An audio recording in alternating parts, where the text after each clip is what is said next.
বিসমিল্লাহির রহমানির রহিম। প্রিয় সাংবাদিক ভাই ও বোনেরা, আসসালামু আলাইকুম। করোনা সংকটের কারণে জাতি আজ এক মহা দুর্যোগ কাল অতিক্রম করছে। মানুষের জীবন ও অর্থনীতিকে এই মহাসংকট থেকে উদ্ধারের জন্য যেখানে প্রয়োজন ছিল প্রথাগত গতানুগতিক বাজেট কাঠামো থেকে বেরিয়ে এসে একটি বিশেষ করোনা বাজেট, তা না করে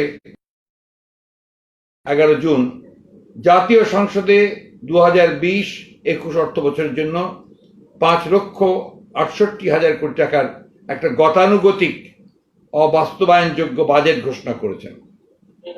এই বাজেট জাতিকে হতাশ করেছে। গত 9 জুন বাংলাদেশ জাতীয়তাবাদী দলের পক্ষে আমরা সুনির্দিষ্ট পুনরুদ্ধার পরিকল্পনা সমৃদ্ধ 3 বছরের একটি মধ্য মেয়াদী বাজেট রূপরেখা দিয়েছিলাম। অর্থমন্ত্রী আমাদের সুপারিশ ও দেশের অধিকাংশ শীর্ষ অর্থনীতিবিদদের অভিমতকে উপেক্ষা করে প্রত্যাশিত অসাধারণ বাজেটের স্থলে নিতান্তই একটি অত্যন্ত সাদামাটা গতানুগতিক একটি সাধারণ বাজেটের ঘোষণা দিলেন। অথচ সুযোগ ছিল, এবারকার এই বাজেটে একটা উত্তরণের সম্ভাবনা ছিল। এই বাজেট করোনা কাটিয়ে একটি টেকসই অর্থনৈতিক ভিত্তি গড়ে তোলার কোনো সুনির্দিষ্ট প্রস্তাব করতে পারেনি। স্বাস্থ্য, শিক্ষা, সামাজিক সুরক্ষা ও খাদ্য নিরাপত্তার জন্য প্রস্তাবিত বাজেটে প্রত্যাশিত অর্থ বরাদ্দ করা হয়নি।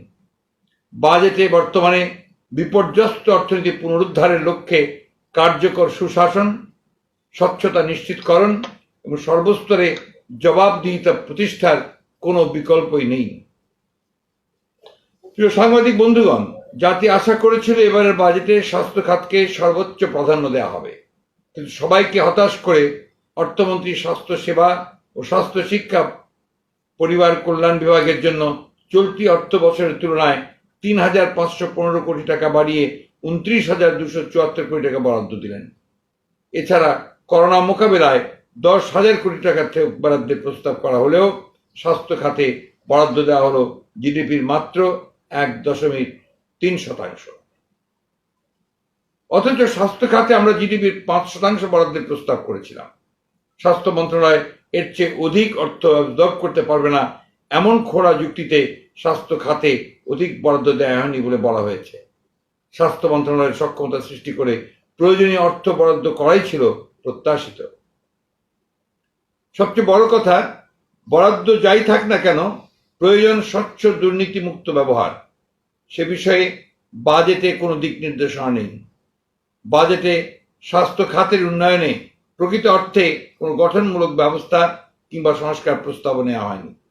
এমনকি যেসব প্রকল্প নিয়ে অনেক সমালোচনা হয়েছে, সেসব প্রকল্পগুলোকেই সরকারের বিশেষ উদ্যোগ হিসেবে দেখানো হয়েছে।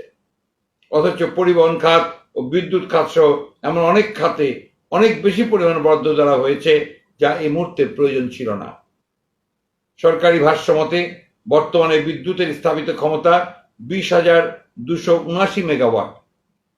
তাই এ সময় তোড়জোড় করে রূপপুর পারমাণবিক বিদ্যুৎ কেন্দ্রের জন্য বিপুল অর্থ বরাদ্দের কোনো দরকার ছিল বলে আমরা মনে করি না।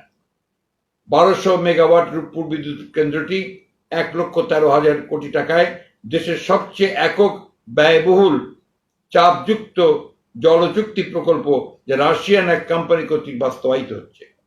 এই প্রকল্পটির বাস্তবায়ন কিছু সময়ের জন্য পিছিয়ে দিয়ে ওই অর্থ স্বাস্থ্য খাত সহ কর্মসংস্থান, খাদ্য নিরাপত্তা খাতে ব্যয় করা যেত। তা করা হয়নি, কারণ রূপপুর কেন্দ্রের দুর্নীতির সুযোগ বন্ধ করতে চায়নি সরকার। প্রিয় সাংবাদিকবৃন্দ, প্রস্তাবিত বাজেটে করোনার ঝুঁকি মোকাবেলায় যে কাঠামো থাকা দরকার সেটি পরিপালিত হয়নি। বাজেটের আয় ও ব্যয়ের গ্রহণযোগ্যতা ও বিশ্বাসযোগ্যতা নিয়েও প্রশ্ন রয়েছে। বাজেটে কেবল সংখ্যার হিসাব মিলানো হয়েছে। বাজেটের রাজস্ব লক্ষ্যমাত্রা 3,82,011 কোটি টাকা ধরা হয়েছে। তার মধ্যে এনবিআরকেই আয় করতে হবে 3,30,000 কোটি টাকা, অর্থাৎ 50% অধিক প্রবৃদ্ধি, যা বাস্তবতা বিবর্জিত। এনবিআর এর অর্থ আহরণ করতে ব্যর্থ হবে এবং তাতে বাজেট ঘাটতির পরিমাণ আরো বেড়ে যাবে। ব্যাংকগুলোর পক্ষে প্রস্তাবিত ডেফিসিট ফাইন্যান্সিং এর 25,000 কোটি টাকা যোগান দেওয়া সম্ভব হবে না। এনবিআর এর পক্ষে এত বিপুল রাজস্ব আহরণে ব্যর্থতা ও ব্যাংকগুলোর পক্ষে ঘাটতি অর্থায়নে অক্ষমতার কারণে বাজেট মুখ থুবড়ে পড়তে বাধ্য।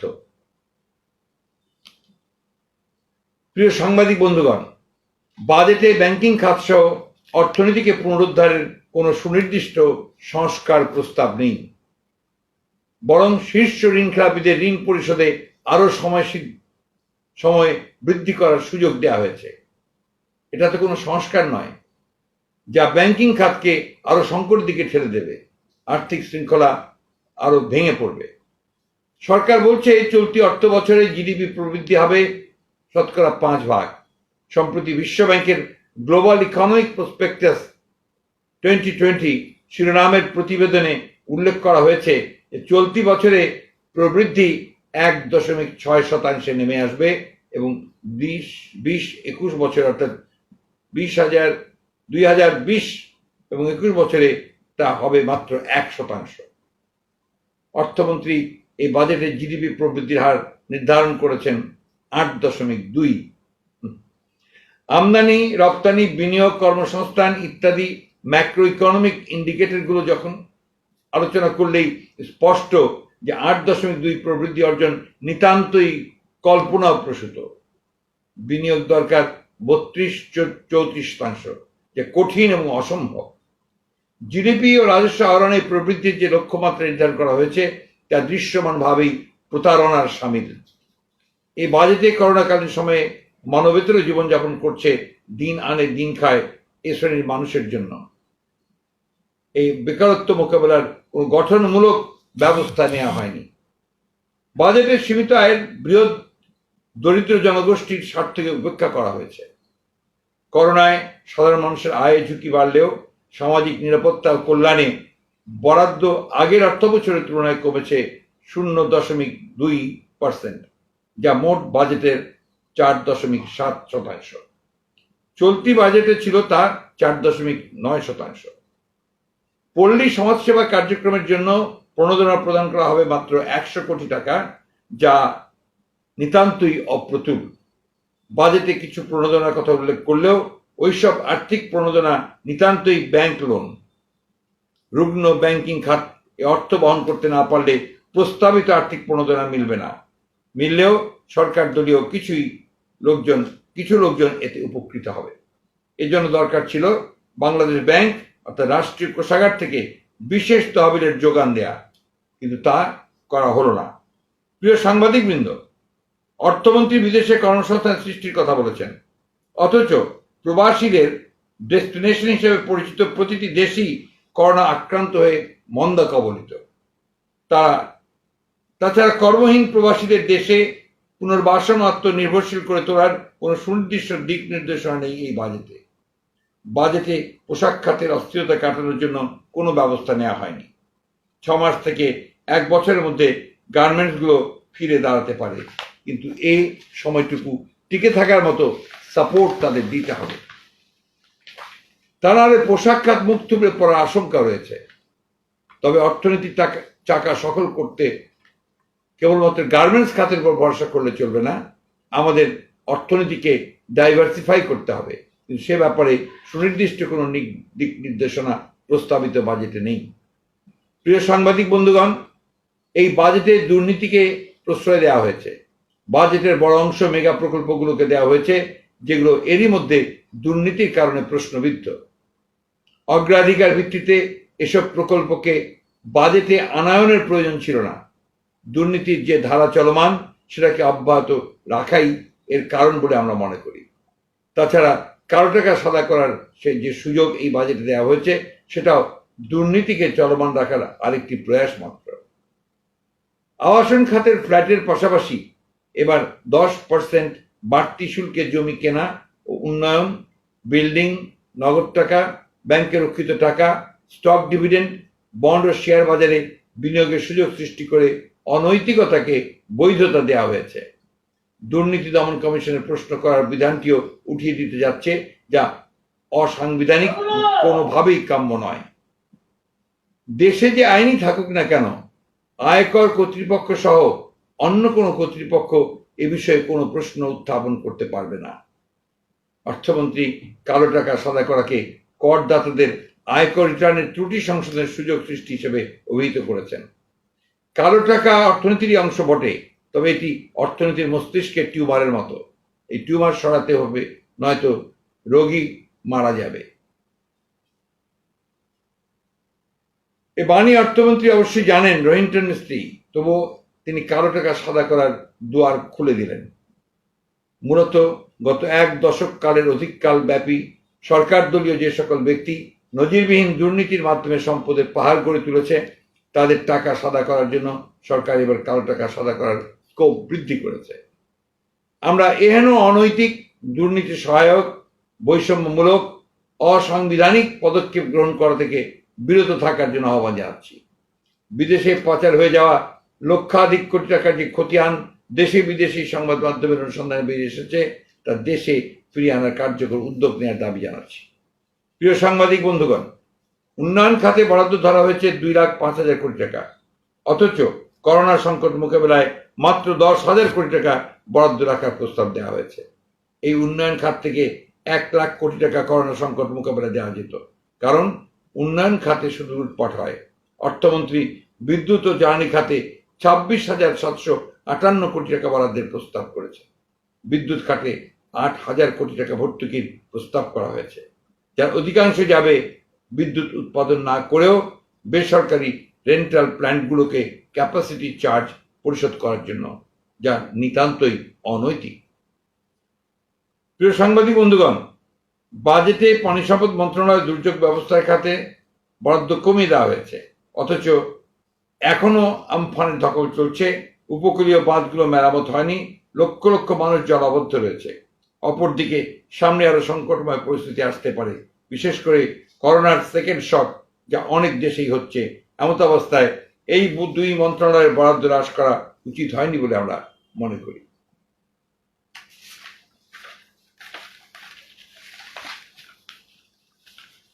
কৃষকদের উৎপাদনের উপকরণ যেমন বীজ, সার ইত্যাদির মূল্য হ্রাসের তেমন কিছুই বলা হয়নি, বরঞ্চ রাসায়নিক সারের মূল্য গত বছরের মূল্যই বহাল রাখা হয়েছে। কৃষকদের উৎপাদিত পণ্যের ন্যায্য মূল্য নিশ্চিত করা সহ কৃষি খাতকে যথাযথ গুরুত্বের সাথে মূল্যায়ন করা হয়নি। ক্ষুদ্র, মাঝারি ও কুটির শিল্পে প্রায় 2.5 কোটি মানুষ সম্পৃক্ত, এই খাতও যথাযথ গুরুত্ব পায়নি। এমনিতেই ব্যাংকে আমানত কমে গেছে। অর্থমন্ত্রী প্রস্তাব করেছেন, ব্যাংকে 10 লক্ষ টাকার উপরে রাখলেই 3,000 টাকা কর দিতে হবে, 1 কোটি টাকার উপরে থাকলে 15,000 টাকা ট্যাক্স দিতে হবে। এতে আমানত ক্ষতিগ্রস্ত হবে, কারণ আমানতকারীরা নিরুৎসাহিত হবেন। কর্মসংস্থান, কারিগরি শিক্ষা খাতে আরো গুরুত্ব দেওয়া দরকার ছিল। শস্য বীমার কথা দীর্ঘদিন ধরে বলা হচ্ছে, এই বাজেটে অন্তত বলা উচিত ছিল তারা এ ব্যাপারে কিছু করবেন কি করবেন না।